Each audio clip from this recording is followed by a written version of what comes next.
Vamos a invitar ahora a la asesora nacional en seguridad vial y movilidad sostenible de OPS Argentina, Eugenia Keller, y a Brita Baer, asesora regional en violencia y lesiones, quienes estarán presentando el abordaje de la seguridad vial desde la perspectiva de salud y legislación. Bueno, antes de comenzar, es claro que la seguridad vial sigue siendo un desafío constante, un desafío importante en nuestros países en la región. Y como se puede ver en esos números, sabemos que en el mundo cada 24 segundos ocurre un siniestro en las vías de tránsito. Mientras ustedes escuchan esta presentación, más de 70 personas en el mundo habrán muerto en las carreteras del mundo. Y son números inaceptables. En las Américas, estos números son similarmente muy llamativos. Existen 150 miles muertes por año, y los cuales 20.000 son niños y niñas, jóvenes. Y tienen un impacto muy grande en los usuarios vulnerables de las calles, peatones, ciclistas, motociclistas, personas con discapacidad, adultos mayores, niños y niñas y jóvenes, con consecuencias graves, consecuencias económicas en la salud, sociales, no solo de las personas involucradas en estas colisiones de manera directa, pero también de sus familias y sus comunidades. La siguiente, por favor. Lo cierto es que son muertes y lesiones que se pueden prevenir. Y no es un tema nuevo. Podemos contar con mucha evidencia, declaraciones, planes, tradiciones, avances en la región, hasta el día de hoy, y el lanzamiento de la segunda década de acción por la seguridad vial hasta 2030. Y en estos momentos la OPS-OMS está trabajando en este nuevo plan.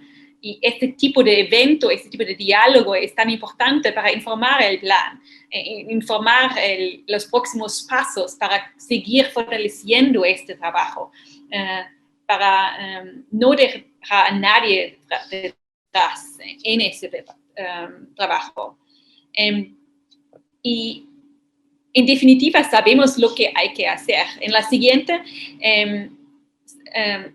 diapositiva es un ejemplo de un paquete técnico que usamos desde la OPS-OMS de Salve Vidas, con la evidencia necesaria y para guiar este trabajo. Y ya sabemos mucho lo que funciona para prevenir estas muertes y lesiones.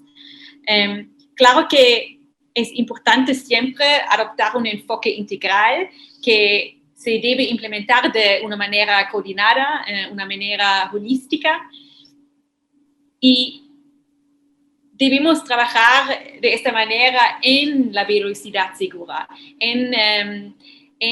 con vehículos seguros, con vías seguras, con conciencia en la población. Pero un aspecto muy importante es prestar atención a los factores de riesgo y el control de la velocidad como un factor de riesgo muy, muy importante que tenemos que abordar, que tenemos que tener en cuenta y del que hablaremos un poco más en detalle a continuación. Sabemos que una reducción de solamente 5% en la velocidad disminuye, por ejemplo, los siniestros con lesiones en un 10% y los siniestros fatales en un 20%. En un cambio de la velocidad de 1 kilómetro por hora dará lugar a un cambio enorme en los muertos y las lesiones. Y prácticamente estos cambios son muy importantes para los usuarios vulnerables de la carretera. Cuando menor la velocidad, mayor es la probabilidad de supervivencia para los peatones, por ejemplo. Entonces tenemos muchas oportunidades y por eso establecer estos límites de velocidad adaptados a la función de cada vía a través de normas y leyes es una prioridad. Al mismo tiempo, como podemos observar en esta diapositiva es que establecer estos límites o establecer leyes y normas es un paso importante, pero es solamente un paso. Muchas veces el primer paso, pero debemos reconocer que debemos complementarlo con el cumplimiento, el control de las leyes o el monitoreo de las normas, mecanismos para hacer que se respeten estos límites en la práctica, en el terreno, modificaciones de la infraestructura de las vías para pacificar el tráfico, o actividades de educación e información y abogacía para mejorar la conciencia de las comunidades. Y nos gustaría hablar un poquito sobre leyes o normas relacionadas con la velocidad. Y en este sentido, puede ser de interés hablar un poco sobre este informe de la OPS-OMS. Es un mandato importante de nuestra organización, recopilar y analizar las experiencias en los países para informar las políticas, los programas, los diálogos sobre, para que se basan en lo que sí funciona. Y esto es un ejemplo de este informe. Cada 3 a 5 años la OMS-OPS lanza este tipo de informes globales y regionales sobre el estado de la seguridad vial en la región o a nivel mundial. Y el último se publicó en 2019 desde la OPS. Incluye un capítulo sobre la velocidad y analiza específicamente el número de países, por ejemplo, que tienen leyes nacionales que establecen un límite de máximo de velocidad de 50 kilómetros por hora en las vías urbanas y la capacidad de autoridades locales para modificar estos límites nacionales de velocidad. Y esos datos, y este es un ejemplo de un infográfico del informe, indican que entre los países de la región de las Américas vemos mucho progreso en muchas áreas, pero solo 5 siguen con criterios de las mejores prácticas. La mayoría de los países en la región se muestran en rojo o naranja en este gráfico, lo que indica la cantidad de trabajo que tenemos por delante, que debe realizarse para promover la seguridad vial, para reducir la velocidad y controlar la velocidad para todos y todas en las comunidades. Y en esta misma línea, creo que es importante mencionar el tema de esta semana, el tema de la 6ª Semana Mundial y el propósito de establecer límites de velocidad de 30 kilómetros por hora en zonas urbanas, donde las personas y el tráfico se mezclan. Y esto es importante porque sabemos que con calles con límites de 30 kilómetros por hora en zonas urbanas son calles seguras porque pueden ayudarnos a reducir las muertes y las lesiones. Pero son también saludables de una manera más amplia porque puede ayudarnos con el trabajo en la salud pública más generalmente, puede promover la actividad física, puede ayudarnos a disminuir las emisiones de carbono, abordar el cambio climático, mejorar el aire, el ruido en las ciudades. Entonces son más ecológicas también esas calles. Y finalmente son calles más habitables, promoviendo espacios para la convivencia y el disfrute para todos y todas en la comunidad. Entonces, ¿cómo podemos desarrollar una buena legislación, una buena norma sobre velocidad? ¿Qué significa esto? ¿Qué debemos tener en cuenta en estas situaciones? El propósito es siempre promover una velocidad segura. Es decir, en caso de que ocurra un siniestro, esto no le cuesta la vida a nadie. Eso significa que queremos, o es importante identificar el momento en que el riesgo de muerte se incrementa sustantivamente. Y la evidencia sugiere que hay múltiples factores que debemos considerar en este contexto, incluidas las diferencias en las velocidades, la masa y la dirección del siniestro.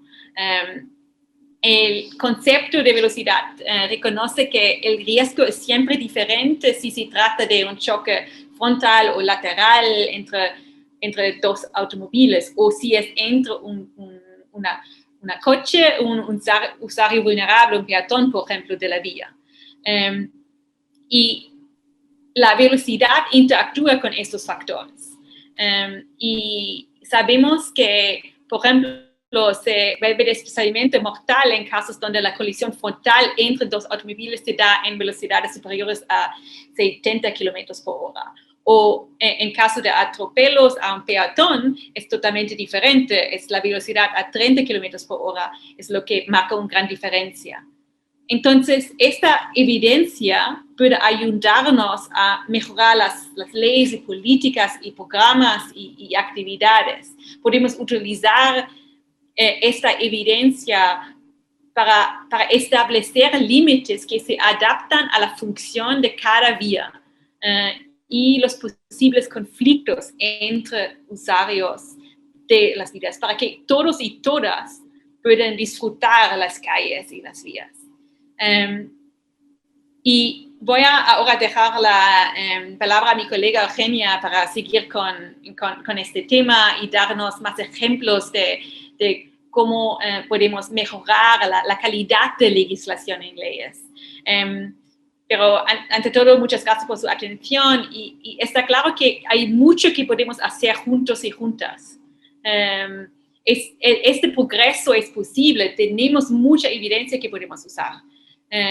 Y yo creo que este tipo de evento y la semana de la campaña en general es un buen momento para revisar un poco las lecciones aprendidas y para compartir lo que funciona en los diferentes contextos de la región. Pero muchas gracias y Eugenia. Muchas gracias, Brita. Me uno a las palabras de la asesora regional, agradeciendo por este espacio.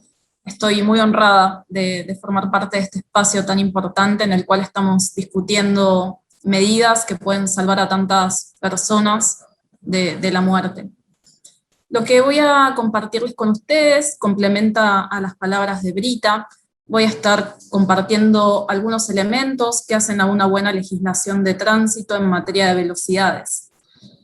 En primer lugar, quería contarles que los límites máximos de velocidad deberían estar proporcionados de acuerdo a los tipos de vía. ¿Por qué por los tipos de vía? Por las razones que explicaba Brita. Distintos tipos de vía en función del uso que tienen esas vías, el uso del suelo. Es distinto una vía que ofrece un acceso a zonas residenciales, a las casas, a una vía que ofrece un acceso a comercios, una vía que tiene una función de distribución o que permite pasar el transporte pesado. Esos distintos tipos de vía en función de sus usos, en definitiva, determinan el tipo de conflicto que vamos a tener. Y como Brita mencionaba, también estos tipos de conflicto tienen distintos niveles de riesgo según las velocidades. Entonces, a la hora de determinar límites máximos de velocidad, tenemos que tener presente este aspecto, es sumamente importante, porque podemos de esa manera poder elegir mejor las velocidades seguras. En segundo lugar, quería comentarles que, como se mencionó, es un parámetro importante tener presente que los límites de velocidad en zonas urbanas bajo ningún aspecto deben exceder a los 50 kilómetros por hora. ¿Por qué? Ahí estamos viendo un ejemplo de una foto de un vehículo que ha sido chocado de costado, en un choque lateral. Podemos observar que puntualmente este vehículo cuenta con un airbag lateral que le da una prestación de seguridad diferente, pero no siempre los vehículos en nuestra región tienen estas prestaciones de seguridad, y a su vez, cuando ocurren estos choques de tipo lateral, no hay material, a diferencia de cuando ocurre un choque frontal, para deformar, para absorber esa energía que se libera en el momento del choque. Entonces, en aquellos lugares, en las vías, donde hay mayores probabilidades de un choque de tipo lateral, es donde se debe pensar en límites de 50 km/h como un límite máximo aceptable por este tipo de conflictos. Estamos quitando la posibilidad de conflicto con peatones, porque sabemos que cuando hay peatones presentes o ciclistas, los límites deben ser de 30. Un tercer elemento que podemos tener presente es que las autoridades locales deben poder modificar sus límites de velocidad en su jurisdicción. La razón de este elemento tiene que ver con la contemplación de situaciones específicas en las ciudades. Vamos a hablar un poquito más adelante en esta presentación. Contemplaciones temporales, como obras, por ejemplo. Bueno, el conocimiento local lo tienen las autoridades locales, precisamente, el conocimiento del contexto. Entonces, es preciso que las autoridades locales puedan modificar sus límites, y la ley lo debe permitir de esa manera. Un cuarto elemento a tener presente es el control automatizado de la velocidad, y que este esté permitido por ley, y que esté también su reglamentación, y que permita una buena aplicación de la norma. Sabemos que el control automatizado es una de las medidas más efectivas para hacer cumplir estas velocidades máximas, y la legislación tiene un rol que cumplir aquí. Por ello es preciso que la legislación y la normativa que lo acompaña permita a los radares automáticos que existan aspectos operativos bien especificados, que estos aspectos y procedimientos no sean discutibles legalmente, o que sean muy poco discutibles, que sean transparentes con la ciudadanía. Y un elemento importante es que se permita la aplicación primaria de la ley. Esto quiere decir que la legislación no esté supeditada a la aplicación de los límites de velocidad, a que se produzca otra contravención de tránsito. Si alguien está violando la ley de velocidad máxima, debe poder ser sancionado.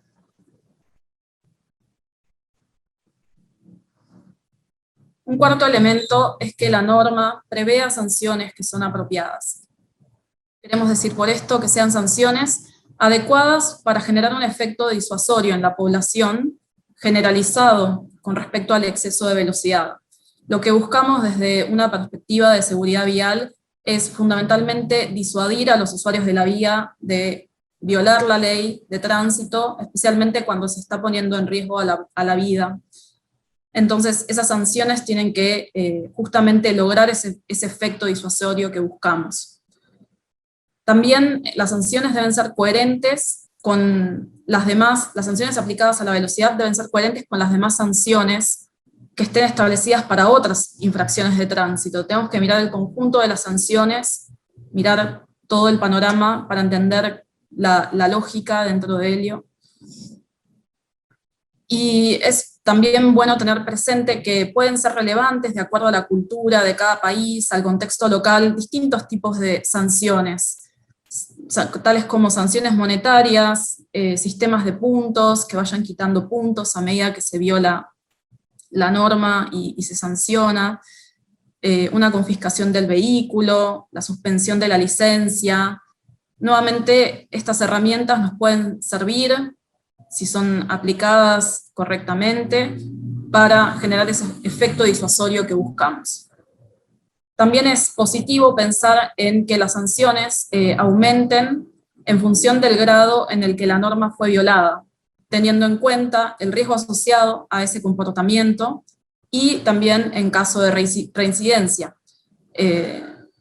Fundamentalmente lo que se busca es que las sanciones tengan una coherencia en relación al riesgo que se provoca por la violación de esa sanción, que sean graduadas. También quería compartir con ustedes algunos otros elementos que son deseables de la legislación de tránsito en materia de velocidades. Por ejemplo, que los límites máximos de velocidad sean indicados por tipo de vehículo. Como Brita muy bien mencionó, sabemos que la masa juega un rol, la masa de los vehículos juega un rol en la energía cinética que se libera en un choque. Por lo tanto, sabemos que a mayor porte del vehículo, mayor el riesgo asociado. Los vehículos pesados de mayor porte demoran más en poder frenar, llegar a una detención. Eso significa que les toma mayor distancia y mayor tiempo para poder frenar, y eso tiene que estar contemplado idealmente en la ley de velocidades máximas. Un segundo elemento es que se establecen límites de velocidad más bajos en zonas específicas, teniendo en cuenta en estas zonas cuál es la exposición al riesgo. Si hay una mayor exposición al riesgo, debemos utilizar las leyes de velocidades máximas a nuestro favor, o cuando hay una elevada combinación de transporte motorizado y la población vulnerable. Si no podemos separar ese transporte motorizado de la población vulnerable, entonces la alternativa que tenemos para bajar el riesgo es bajar las velocidades. Como por ejemplo, de esto que les estoy comentando, es tener en cuenta límites inferiores alrededor de las zonas escolares, en los hospitales, y también de manera temporal en las zonas de obra de las ciudades o en las autopistas. Un tercer elemento deseable son los límites de velocidad reducidos para ciertas circunstancias, como por ejemplo cuando hay niebla, cuando hay lluvia torrencial, cuando se afecta la visibilidad. Es positivo también poder tener límites de velocidad diferenciales contemplando estas circunstancias. Un tercer elemento es, de la legislación, que puede ser de mucha utilidad, es contar con normas de seguridad de las infraestructuras, y también que puedan existir mecanismos para garantizar que estas normas sean aplicadas en las vías nuevas y existentes. Para ello, nuevamente, es muy relevante tener presente el tipo y la función de las vías. Ahí en esas imágenes estamos viendo situaciones de Latinoamérica que he podido vivir en distintos momentos, en distintos viajes, y son habituales calles en las que los peatones transitan, que tienen veredas que claramente no son adecuadas para ese uso de la vía, y que los ponen en peligro. Algunos de estos mecanismos que les mencionaba pueden ser, por ejemplo, contar con sistemas de auditorías bien en funciones, hacer evaluaciones de la seguridad de las vías, contemplando a todos los tipos de usuario, realizar inspecciones de seguridad vial, etc. Un cuarto elemento con el cual podemos trabajar desde la legislación de manera absolutamente deseable es contar con restricciones y prohibiciones a la publicidad que promueve el exceso de velocidad. Nosotros ahí podemos ver una publicidad que es antigua, y por suerte ya no existen este tipo de publicidades que hacen apología a este nivel de la velocidad, pero aún así es más sutil la referencia, pero la velocidad sigue mostrándose como, lamentablemente, como algo deseable o aceptable desde un punto de vista social. Desde la legislación podemos cambiar esto, como ya se ha hecho con el tabaco, con la industria del alcohol, en muchos países del mundo. También con los vehículos y con las velocidades podemos limitar la publicidad que hace apología a la velocidad, y volverla como algo indeseable desde un punto de vista social. Y finalmente quería mencionarles una serie de elementos vinculados con la implementación de la norma que también pueden ser abordados desde la legislación, como por ejemplo revisar que exista una jerarquización de las vías por ley que sea apropiada. Muchas veces estas jerarquizaciones existen a nivel local, pero no son actualizadas. Con el tiempo, las ciudades están vivas, se modifican, los usos del suelo se modifican, entonces precisamos estar atentos y estar actualizando esa jerarquización. Que exista señalización vial de manera estandarizada, que sean claras las señales para que al cambiar de jurisdicción sea la misma señal la que nos indica lo mismo, y que esté colocada desde ya. que las autoridades responsables del mantenimiento y la vigilancia del cumplimiento de la norma de tránsito estén claramente identificadas para los distintos tipos de vías, entonces que no queden dudas y que las responsabilidades también sean claras en este sentido. Que existan recursos y herramientas para armonizar el modo en que las autoridades fijan y aplican los límites de velocidad. Es, como pudimos ver, un aspecto técnico. Formar en este sentido a nuestros gestores es importante. Que exista un margen de tolerancia apropiado para la aplicación de la vigilancia de la norma de tránsito relativa a la velocidad, y por apropiado nos referimos a que tenga en cuenta y que sea transparente también con el margen de error que los dispositivos con los cuales medimos la velocidad, que sea muy claro con respecto a ese margen de error y que tenga una relación con el margen de tolerancia. Y que la vigilancia de la norma esté correctamente operacionalizada. Es fundamental que existan protocolos a seguir para que la sanción sea válida y que se prevean medios para que esta sanción sea efectiva en un periodo de tiempo corto. Si la persona va a tener que enfrentar esta sanción a los 5 años de haberla ocurrido, la disuasión no va a ocurrir, y como mencioné, la disuasión es lo que buscamos en primer lugar desde una mirada de la seguridad vial. Finalmente, y ya cerrando, quería mencionarles que existe una red global de legisladores por la seguridad vial, que ha sido lanzada en el año 2016, y que es acompañada y dirigida desde la Organización Panamericana de la Salud y la Organización Mundial de la Salud, y que tiene su capítulo latinoamericano, que es la Red Parlamentaria Latinoamericana de Seguridad Vial, que fue lanzada en Paraguay en el año 2019, por lo que queríamos hacer extensiva esta invitación a todos los legisladores del Uruguay y de otros países que nos puedan estar escuchando.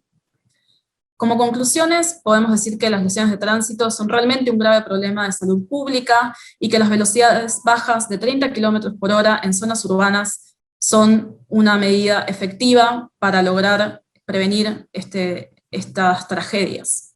Contar con límites de velocidad seguros para el tipo y uso de vía es un primer paso dentro de una estrategia más amplia de gestión de la velocidad, que contempla muchos más elementos, y también que con velocidades bajas podemos construir ciudades más humanas e inclusivas que respeten a la vida de cada ser vivo que los habita. Muchas gracias.